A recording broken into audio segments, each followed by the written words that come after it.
আসসালামু আলাইকুম রহমতুল্লাহি ওয়া বারাকাতুহু। একটা বিষয় আপনারা লক্ষ্য করে দেখবেন যে কোরবানির গলাতে লাল ডোর দেওয়া থাকে, ফিতে দেওয়া থাকে, ইত্যাদি সব হয়। এটা বহুদিন থেকে চলে আসছে।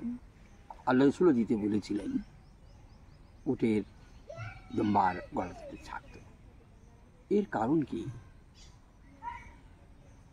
আল্লাহ রাসূল পাক সাল্লাল্লাহু আলাইহি ওয়াসাল্লাম একটা সময় ছিল যে সময়তে সমস্ত মুসলমানদেরকে বলেছিলেন যে তোমরা দাড়িতে মেহেদি ব্যবহার করো, দাড়িতে মেহেদি ব্যবহার করো। তো যখন মেহেদি ব্যবহার করতে শুরু করলো লোকেরা, তখন বোঝা গেল যে এ হলো কালেমাওয়ালা লোক। একটা হাটে ধরুন 5 জন মেহেদি ব্যবহার করছে, দাড়িতে চুলে মেহেদি ব্যবহার করছে, আর সব কেউ করছে না। তো একজন আর একজনকে মারছে, অন্য মুসলমানকে কেউ অন্য কোনো গায়ে ইসলামী লোক আক্রমণ করছে। তো এই লোকটি ছুটে যাবে কোথায়? যার কাছে যাবে সেও তো গায়ে ইসলামী হতে পারে। এই জন্য ছুটে গিয়ে দেখতো যে কার মেহেদি দাড়ি, সেখানে গিয়ে সে হাজির হয়ে যেত, যে দেখেন আমাকে মারছে, আমার এরকম বিপদ হয়েছে, আমাকে হামলা করেছে। অর্থাৎ মুসলমান মুমিনকে চিহ্নিত করার জন্য স্পেশাল ভাবনা মানুষের মধ্যে আনা, চিহ্নিত করে দেওয়ার জন্য যে এই লোকটি অবশ্যই মুসলমান, নাহলে সে মেহেদি করতে না। তো এটা দিয়ে হুজুর পাক সাল্লাল্লাহু আলাইহি ওয়াসাল্লাম বুঝাতে চেয়েছিলেন যে ইনি মুমিন, মুসলমান, ইনি কালেমাওয়ালা, উনি কালেমা গ্রহণ করেছেন। লোকেরা বুঝতে পারতো যে এই লোক তো কালেমা গ্রহণ করেছে। দেখছি আলাদা সেপারেশন করার জন্য, পার্টিশন করার জন্য এটা করতে। ঠিক তেমনি করে পশুর ক্ষেত্রেও, দুম্বার ক্ষেত্রে, গরু, মহিষ, ছাগল ইত্যাদির ক্ষেত্রে এই ব্যাপার আছে। আগের মানুষের একটা ব্যাপার ছিল যে এটা যেমন মুসলমান মুমিন, তাদের একটা দায় দায়িত্ব ছিল আলাদা, তাদের কর্তব্য ছিল আলাদা, তাদের অনুভূতি ছিল আলাদা, একেবারে নিখত বিশুদ্ধ ইমান, তার প্রতিটা কথাবার্তা, ধাপ, চলাফেরা। ঠিক তেমনি করে আল্লাহর ওয়াস্তে একটা কোরবানি, আল্লাহর ওয়াস্তে এই উটটা, আল্লাহর ওয়াস্তে এই ছাগলটা, আল্লাহর ওয়াস্তে আল্লাহকে রাজি খুশি করার জন্য, এখানে কারো রাজি খুশির কোনো ব্যাপার নয়, করার জন্য এই কোরবানিটা, এটাকে প্রমাণিত করার জন্য, তার স্পেশালিটি আনার জন্য হাজারো হাজারো ছাগল, হাজারো হাজারো দম্বা, হাজারো হাজারো গরু মাঠে চড়ছে, চরণভূমিতে চড়ছে। তার মধ্যে একটার লাল ডোর দেওয়া আছে, দুটো লাল ডোর দেওয়া আছে। এই চিহ্ন করা হয়েছে যে এত যে ছাগল গরু দেখছো, তার মধ্যে অসাধারণ ছাগল, এটা সাধারণ নয়, সাধারণ মামুলি কোনো ছাগল নয়, এটা কোরবানি ছাগল, এবং এটা আল্লাহর হস্তে দেওয়া। এটা কোরবানি ছাগল, এটা কোরবানি উট, এটা কোরবানি মহিষ, এটা দুম্বা। এবং সে বুদ্ধি নাই তেমন বলে সে যদি কোনো কারো জমিতে, ফসলে, বিভিন্ন জায়গায় যদি লাগে, ত্রুটি যদি করে, ত্রুটি তো আমাদের মধ্যে প্রচুর ত্রুটি। আমরা মুসলমান, আমরা মানুষ, তারপরেও তো আমাদের হাজারো হাজার রকমের ত্রুটি। কেউ খুন করছে, কেউ বিভোগ করছে, কেউ হক পায়মাল করছে, কেউ জেনা করছে, ব্যভিচার করছে, নানান ধরনের, কেউ লটারি খেলছে, কেউ মদ খাচ্ছে, কেউ নানান ধরনের নেশার সঙ্গে যুক্ত আছে, নানান আমরা ত্রুটি বিচ্যুতি করছি।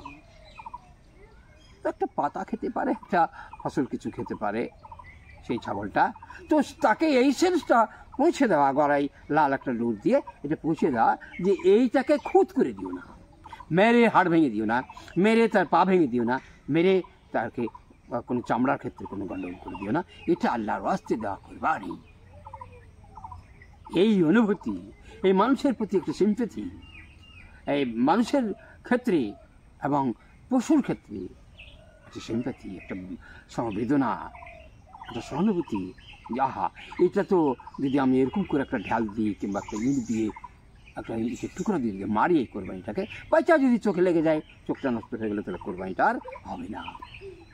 পাটা যদি বাচ্চার ভেঙে যায় দৌড়াতে গিয়ে, তাহলে কোরবানিটা আর হবে না।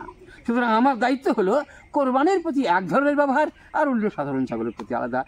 মানে যার গলাতে লাল ডোর দেওয়া আছে সে একটা অসাধারণ বিষয়। এর পবিত্রতা আর এর অন্য ছাগলের পবিত্রতা এক নয়,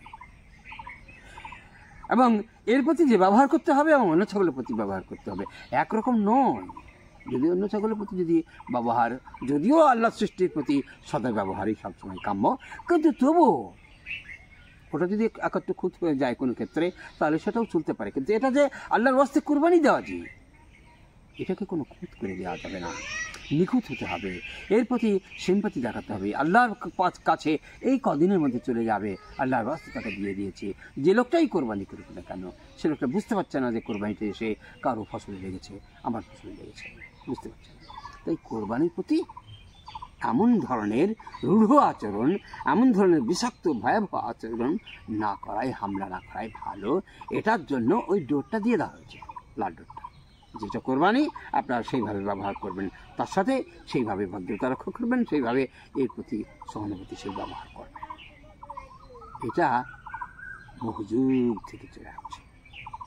এই জন্য এখনও লাল। আরও একটা ব্যাপার আছে যে সাদা কালো ইত্যাদি দিলেও তো হতো, কিন্তু না, যেহেতু কণ্ঠে গলায় এখানেই তাকে জবেহ করা হবে আল্লাহর ওয়াস্তে, এবং লাল রক্ত প্রবাহিত হবে। সবুজ নয়, লাল, সাদা নয়, কালো নয়, হলুদ নয়, লাল রক্ত প্রবাহিত হবে। তাই লাল ডোরই অধিকাংশ ক্ষেত্রে দেওয়া হয়। কেউ কালো যদি দেয় সে জানে না, তাই। কিন্তু লাল ডোর এটাও প্রমাণ করে যে এই কণ্ঠটা, এই গলাটা কেটে দিলে লাল রক্ত প্রবাহিত হবে, আল্লাহর ওয়াস্তে এই রক্ত দেওয়া হলো। এটা প্রমাণ করার জন্য কোরবানির গলায় আমরা লাল ডোর ব্যবহার করে থাকি, লাল কার ব্যবহার করে থাকি, লাল ফিতে ব্যবহার করে থাকি। এটা নাজায়েজ কিছু নয়, বরং স্পেশালিটি। অন্যান্য পশুদের থেকে এর একটা স্পেশালিটি প্রমাণ করার জন্য এই লাল ডোরটা ব্যবহার করা হয়ে থাকে। আল্লাহ আমাদেরকে হেফাজত করুক যে আমরা কোরবানির প্রতি সদাই ব্যবহার করব, কোরবানির প্রতি এমন ব্যবহার করব যে ব্যবহার সদকায়ে জারিয়া হবে।